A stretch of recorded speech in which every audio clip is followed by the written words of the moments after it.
6:40, no, not 6:41, 8:41. Gone back in time. Step back in time. It's Breakfast with Steve and Ellie. Yes, and it's time to go through the papers now. And joining us this morning is writer and journalist Emma Wolfe, alongside political editor... What's funny? It's just me, We're losing the will. And editor of HuffPost, I believe. Your title is Kevin Schofield, is that correct? Political editor. Political editor of the HuffPost. You've given me a promotion. Got a promotion from me there. Thank you. Let's rake in the cash, Emma, should we? In the Express? Yeah, this is the Express. Do we feel sorry for MPs? Do we feel sorry for people like Liz Truss? Sort of. Are they underpaid? No, not really. Anyway, apparently, once you've been a former Prime Minister, even for, like, what, 44 days, was it, for Liz Truss? 44 days, yeah. You're absolutely raking it in. She is on around £15,000 an hour when she does her... She goes around speaking on global affairs around the world, which is quite funny. 15,000, but Boris Johnson is... So what, she has to pay them? I mean, I wouldn't... No. You wouldn't... I don't know why anyone She's not a would... star like Boris Johnson, but she is. 15,000 an hour. I think once you've got Prime Minister on your CV, even for 44 or 45 days, you can write your own cheque. Yeah, Boris Johnson is on around £21,000 an hour on the speaking circuit. We know he's always raked it in.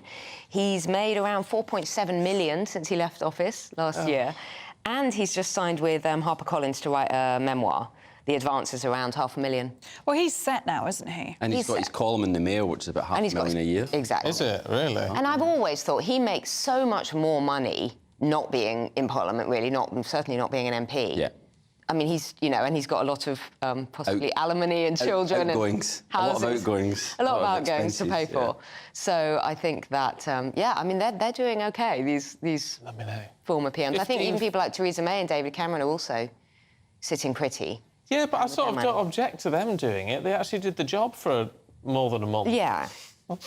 I think it's these second jobs, which is another part of this story. MPs making around £233 an hour from their second jobs, which is kind of making people feel uncomfortable because, you know, really, should they be focusing on their main job or should they be making...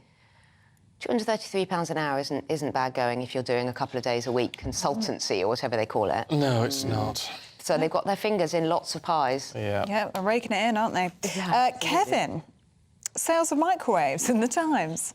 Apparently they're heating up. Yeah, I mean, everyone's talking about air fryers as the big sort of new fangled implement in the kitchen. But yeah, microwaves are making a comeback, although I'm not sure they ever went away. No, really. no.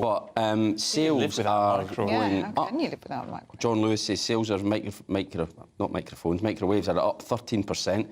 And as are fondue sets. So it's not just microwaves. What they're saying is there's a bit of a kind of retro feel that people are going back to what they... Fondue's not a cheap way of eating if you're putting cheese in it. Yeah. Well, Martin Lee, who's the executive chef for Waitrose, says it's because people are subconsciously taking solace in memories of easier times. So they can remember, like, fondue set in the 70s. I don't remember fondue set. Fondue? Come on. Imagine cleaning that out. It's bad enough cleaning out the smoothie maker or the blender, but imagine cleaning out the fondue set. Searches online for fondue recipes are up 41%. Really? Actually, I've always fancied the idea of a cheese fondue.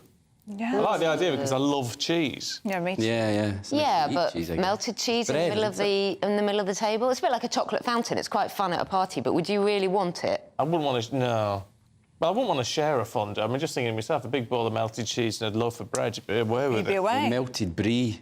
You get the baked but you don't need a fondue with set the bread for that. That's lovely. No, I'd just nice. go cheddar. Sorry, I'm making me hungry again. It's another food story. How? Honestly, it's amazing. But also, aren't people going out less? So they're doing more home stuff. They're doing more home baking, microwaving.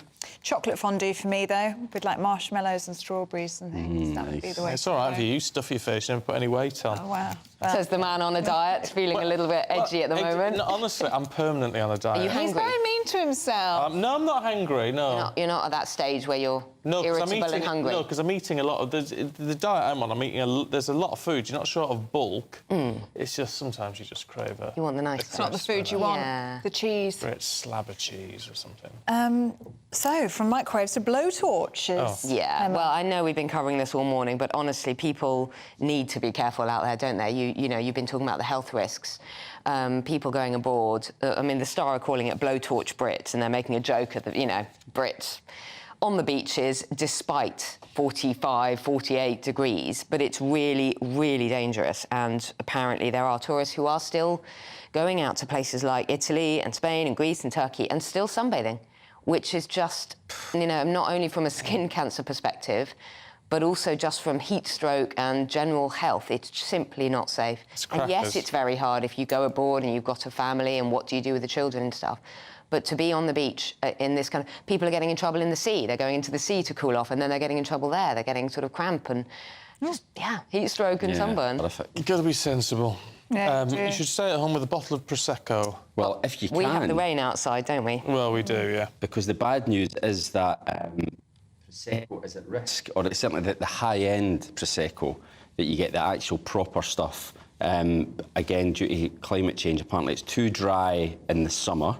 So in these areas of Italy where they make Prosecco, it costs too much money to irrigate the vineyards. And then in the winter, it's too heavy and the soil all gets washed away. Oh. So there's at risk of there being a severe Prosecco shortage. Now, obviously, know that Prosecco, alarmed at that prospect. But the good news is, as I say, this is only the distressing. The top end. So the region affected.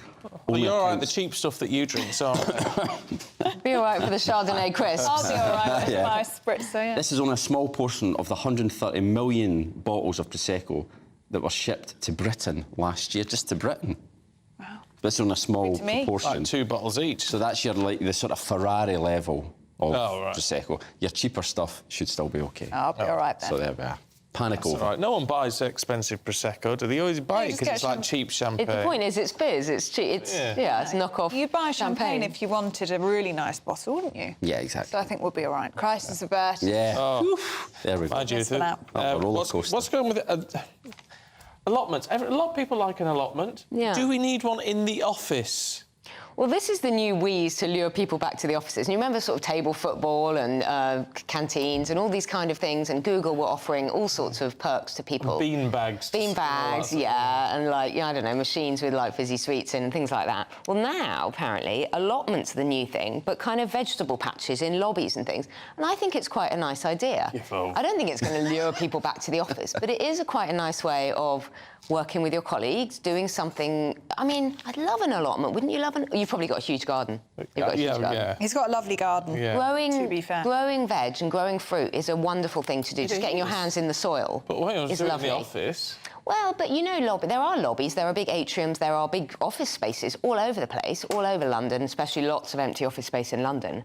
This is a way of getting people healthier, getting them interacting with colleagues, making the workplace more, I don't know, friendly, usually, I've never heard of it in my life. Eco-friendly. You've got an allotment, haven't you? Or you want one? No, we live over the back from an allotment. There's allotments at the end of our back garden. Very popular. And you had a connection to a... Well remembered, yeah. I do have allotment connections.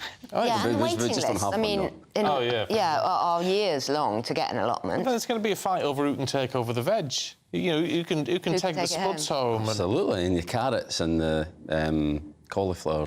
Other vegetables are available. Other vegetables are available, I've never understood the whole allotment / gardening thing. No, but you don't. When you're young, Ellie, honestly, gardening doesn't make sense. Apparently, it's one of those things that makes sense as you get older. Literally, gardening just doesn't kind of cross your mind when you're in your 20s or 30s. But when you're older, you get gardening. You understand why it's... Yeah, I think you're 30 later this year, and suddenly the penny will drop. She's so young. Yeah. Stephen, you're not meant to say that out loud. Oh, sorry. 20s. In your 20s.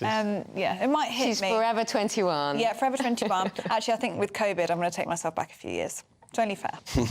Oh, what? Do we get those years back? I think so. Oh, that's great. Yeah, I'm only 27. Well, there you go. Emma, Kevin, it's been good to see you both this morning. Thank you very much. Thank you very much. Thank you.